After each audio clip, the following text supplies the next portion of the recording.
ያየኛል እኮ ልቤ ሲንሸራተት ያየኛል እኮ ሲያቅተኝ ዳገት መውጣት ያየኛል እኮ ሆድ ሲብሰኝ ስሆን ለብቻ ያደርግልኛል ሁሉንም ያሰዳርቻ ያየኛል እኮ ልቤ ሲንሸራ 2015 በ14 መጨረሻ 15 ሊገባ ሲል ወንዶ መታ ነበርና አጋጣሚ የሆነች ጓደኛዬ ጋብዛኝ ሄጄ በቃ እዛ ጋር ቁጭ ብዬ እያለሁ ስሜን ጠርታ ስምሽ አስቴር ነው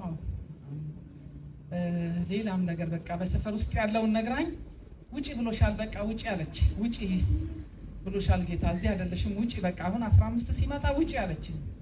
በቃ አሜን ብዬ ሌላም ነብይ ተናግሮኛል በቃ እቺ ነብይ እንዲያለችኝ አሁን እዚህ የመጣች ብዬ ዝም ብዬ ለጓደኞቼ ነግሬ ተጠቀሙ ብዬ እኔም መሄድ ተውኩ። እሷ ጋር ወደዚህም ሳልወጣ ቀረው። በቃ ለባለቤቴ እንዲህ ብላኛለች ብዬ ስነግረው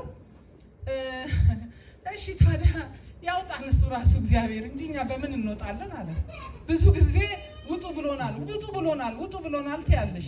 አሁን ደግሞ በቃ በዛ መጨረሻ በሷ አረጋግጦልኛል ብዬ ነገርኩ። ከዛ በቃ እሷም ከዛ ከተማ ለቀቀች። እኔም በቃ እግዚአብሔር ተናግረሃል በቃ ቃልህን ፈጽም እያልኩ ቆየው። አጋጣሚ ልጄ በጣም ታማ ነበርና እዚህ ሐዋሳ ነው የምትኖረው። ለሁሉ ሰው ግን አወራለሁ እሷ በቃ እንደዛ እንዳለች በጣም ጥሩ አገልጋይ እንደሆነች ለብዙ ሰው ነግራለሁና ለልጆቼም ስለነገርኩ አንድ ልጄ እዚህ አላቲዮን ተኝታ በጣም ታማ ራሷን አታውቅም እስከ 10 ቀን ድረስ አይኗን እንዲህ ከሸፈነችበት እንዲህ አትገልጥምና ኦፕሬሽን ትሁን ተባለ። ከዛ ኦፕሬሽን ልትሆን አዲስ አበባ ተቀጥሮ እያለ ነገ ሰኞ ልትሄድ ስትል እንደ ዛሬ እሑድ ልጇ ወደቀና እጁን ተጣመመባት። ከዛ እኔ ወንዶ ነኝ ደውላ ወይኔ በቃ ልውል እጁ እንዲሆነብኝ ኳስ ሲጫወት እንዴት ላድርግ ስትል አበበ የሚሉት አንተን አለና ውሰጂ ወጌሻ አልኳት። ከዛ ከወጌሻ ስመለስ አለች እንትን ውስጥ ነኝ ያለሁት ሚኒባስ ውስጥ እሷ እዚህ ታገለግላለች እሑድ ልጁ አይ እቺ እኮ አገልጋይ እንዴት አይነት አገልጋይ ናት እንደው አሁን በቃ የምፈልግበት ደርሼ ተመልሼ በቃ እሷ ጋር አገለግላለሁ ሲል ሰማሁትና ልጄን ቁጭ አድርጌ መጣሁ አለች። ስመጣ ሳይ እሷ ናት አንቺ የነገርሽኝ ናት አለች። ከዛ በኋላ ተነሺ ብላ በቃ ለምልክት ሂጂ እንጂ በቃ ኦፕሬሽን የለም ባንቺ ላይ አይሰራም በቃ እግዚአብሔር አንስቻለሁ ብሏል በቃ ሄደሽ ብቻ ታይተሽ ነው ያላት። እግዚአብሔር ትልቅ ነው ብሎ ተናገራት። ሄዳ አዲስ አበባ ደርሳ በቃ ምንም ነገር የለም አላቲዮን ነው አዲስ አበባ ኦፕሬሽን እንድትወድ ያደረጋት። ምንም ነገር የለብሽም አሏት። በነፃ መጣች። ከዛ በኋላ ነገረችኝና እኛ ደግሞ ያንን እዚህ ትገባላችሁ ያን ጊዜ እንግዲህ በ2015 ነው ያለችን።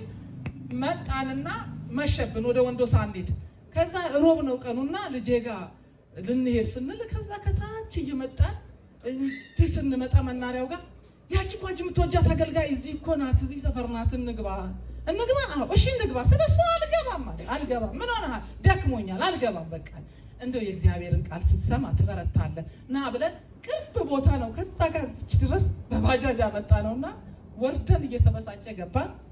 አገለገለችን በቃ ያደረገኝን ያመመኝን ሁሉ ሆስፒታሉ ያወጀብኝን እኔንም ነግራኝ አገልግላኝ።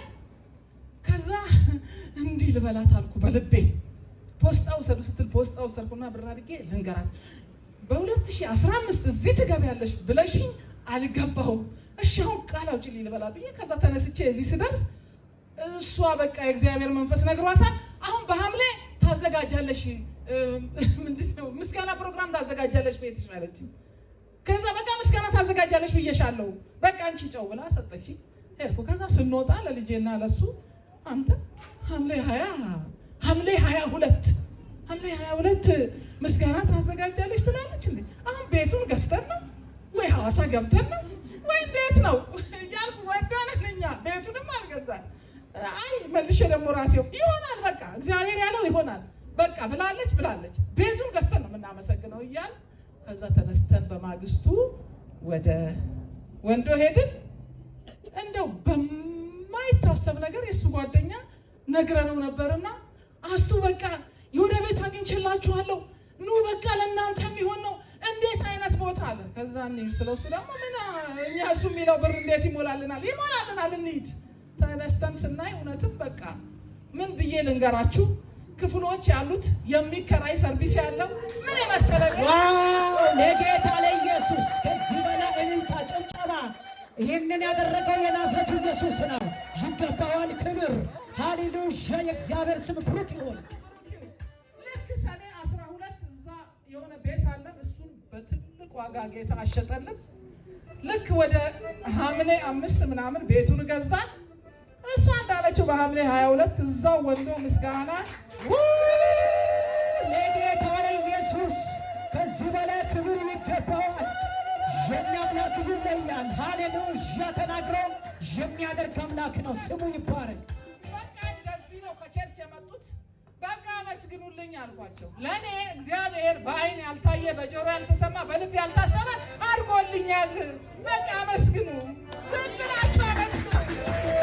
ክብር ይሁንለት ለጌታ ለጌታ። ሃሌሉያ! እስቲ እግዚአብሔር ታማኝ ነው በሉ።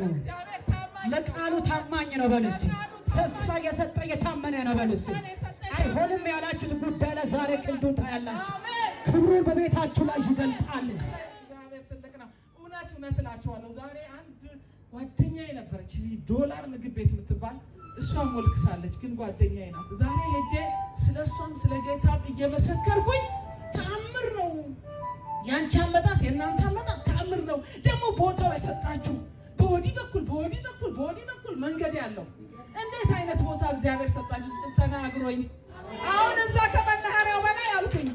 ዲቦራ ምትባላለች እሷ ራሱ በቃ በሐምሌ 22 ታመሰግኛለች። ገና እኮ ቤቱ አልተገዛም አልኳት። ልክ በሐምሌ 5 ያንን ቤት አዘጋጅቶ ሰጥቶ እዛም አመስግኜ እዚህም አመስግኜ፣ ግን ለምንድን ነው እኔ እሷ ጋር ማልሄደው? ዛሬማ እሄዳለሁ። ከዛ እሱ ማለት ዛሬማ እንሄዳለን። ለናዝሬቱ ኢየሱስ ለጌታ